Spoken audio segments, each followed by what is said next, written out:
Il n'y a pas de problème, le travail il continue. Il y a du lyrique en stock. On est là pour attendre. Ah ouais. Non, mais c'est bien. Et t'as prévu 2-3 scènes, partir un peu en province, t'exporter un peu, c'est comment, tu vois? Bah écoute, moi franchement, moi je vais partout, tu vois, dès que... Parce que comme tu m'as dit, je te pose la question, parce que comme tu m'as dit que t'étais indépendant, l'indépendant vit de ses déplacements. Tu vois ce que je veux dire ou pas? Bah ouais, c'est beaucoup, pas parce que tu sais que de nos jours, on vit dans un monde où les gens ils ont envie que ça arrive en bas de chez eux sans bouger.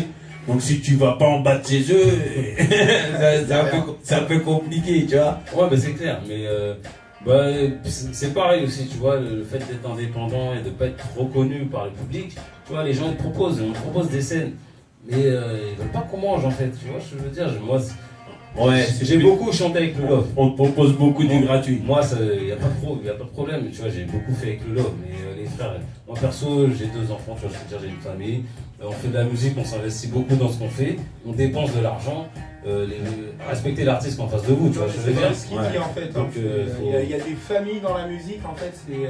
Excuse-moi, j'en ai rien à foutre, c'est des ingrats. Non, mais on a le droit de. C'est des ingrats, ils sont là, genre, ils gèrent un microcosme. Et en fait, ils prennent le love et ils partagent que dalle. Ouais. Tu vois. Ouais, moi, je vois depuis un moment là chez. Moi, je vois en ce moment par rapport à chez nous là. Nous, on a un groupe qui s'appelle PNL qui fonctionne très bien, qui est en indépendant machin. Et depuis quelques temps, j'ai plein de gens qui me recontactent, qui font alors qu'ils ne nous calculaient pas avant.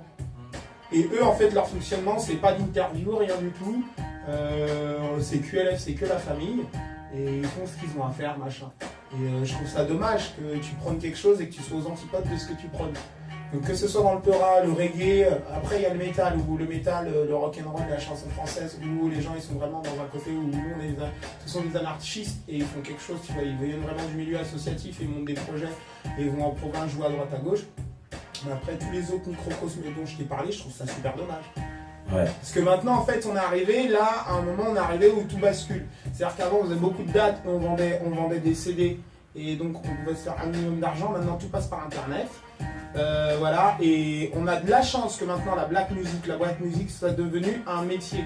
Si je peux faire un métier, c'est-à-dire tu fais de l'afro-trap, tu gagnes de l'argent, voilà, t'es un artiste, tu vis. Le rap, c'est ce qui vend le plus en France, tu vois ce que je veux dire, qui génère le plus de revenus. L'afro-trap, c'est ce qui génère le plus de revenus. Tu regardes Mokobe quand il a fait ou alors non mais arrête, non mais tu rigoles, mais on parle de choses sérieuses, voilà. Bah les gens maintenant, ce qu'ils ont en tête, c'est ça. Et dans le milieu dancehall, machin, nanana, au début on faisait du reggae, c'est ce qui permettait de faire des tournées. Ils ont vu du Sean Paul, nanana, ils ont fait on va mettre des lunettes de soleil, on va faire nanana, on va faire un business. Et c'est ce que tout le monde fait. À la base, voilà. Donc à un moment tu prends quelque chose, sois droit dans tes bottes, dans tes baskets et va jusqu'au bout. Tu vois ce que je veux dire? Et nous, dans notre délire. Parce que moi j'ai beaucoup travaillé pour les mecs du Craft House, donc à savoir quand Booba il dit Street Zer by Zer, c'est les albums que j'ai enregistrés pour un groupe qui s'appelle LMC Click, La Comera, DGC, le code 147, donc c'est les 4 Green. Nous on est à la base du truc, donc c'est Dirty South à la base, tu vois ce que je veux dire. Après quand ils ont dit le trap, c'est venu par chez nous. Donc c'est eux qui disaient by Zer, Street Zer à la base dans le truc, c'est Booba il a repris ça. Parce que genre remettons bien les choses dans leur contexte. Diams ça vient de chez nous, Cynic ça vient de chez nous, Olkari ça vient de chez nous, This is Appel ça vient de chez nous, les trucs qui sont un petit peu plus lettrés, un petit peu plus maîtrisés dans ce qu'on veut dire dans les choses conceptuelles. Tu vois ce que je veux dire, dans les concepts, ça vient de chez nous en fait. Et nous, le dernier bastion qui restait, tu vois, où il n'y avait rien qui était sorti, c'est chez nous, c'est les carterains en ce moment, ça vient de chez nous. Voilà. Donc à un moment, et maintenant je vois tout le monde qui a Booba dans sa Véron, ouais alors machin, PNL, fit, off, fit. Arrêtez les gars quoi. À un moment, nous on vient vous demander de faire du son avec vous, vous en avez rien à foutre.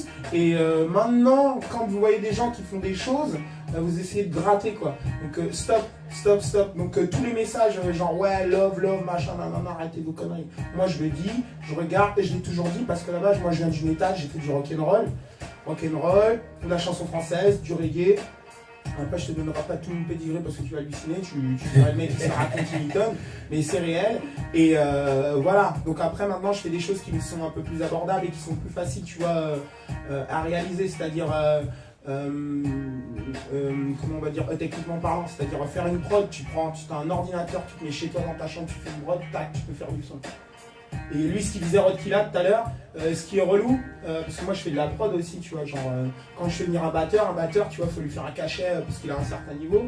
Donc pour lui mettre 150 € dans la poche, il faut lui déclarer 150 € de charge, ça fait déjà 300 balles pour un artiste. Quand tu mets un batteur, un bassiste, un guitariste, un clavier, tu vois, choriste, machin, l'ingénieur du son, le studio, tu vois la prod. À quelle hauteur ça. Quel est le prix de la prod. Donc quand tu vas voir des gens et tu leur dis ouais, alors tu dis love, vas-y, passe-moi une prod, les gens sont là. Comme si derrière tu fais des scènes qui te rapportent justement pour investir dans ta musique, tu vois, je veux dire. Donc, là, tu peux te permettre de. Moi, je vais dire ok, frère. Je fais des scènes derrière qui me permettent de pouvoir payer ma musique. Mais c'est pas encore le cas. Donc, ils partagent pas, je pense que faut travailler là-dessus, voilà. C'est tout. Mais sinon, pour revenir à. J'ai une scène le 14 octobre quand même. Ouais. Pardon, excuse-moi, j'ai pas ton temps de parole. J'avais mon venin à cracher. Ouais, non, mais. Et le 14 octobre, je suis à Montreuil. C'est concert Art Block Production. Concert des 3R, rap, raga, reggae. Et avec plein d'artistes. C'est à la Comédia. 88 rue Édouard Vaillant, 9300 Montreuil, la Comédia. De toute façon, au pire. Tu vas avoir des tracks ou pas? Ouais, il y a des tracks, et puis de toute façon, il faut suivre l'actualité sur ma page Rodkilla officielle. Et puis voilà, vous allez voir les différents, parce que j'ai d'autres scènes, mais prévues janvier, février. Les flyers ils sont pas encore sortis, j'ai posé sur plein de mixtapes, donc il y a plein de trucs qui sortent. En solo ou avec du monde?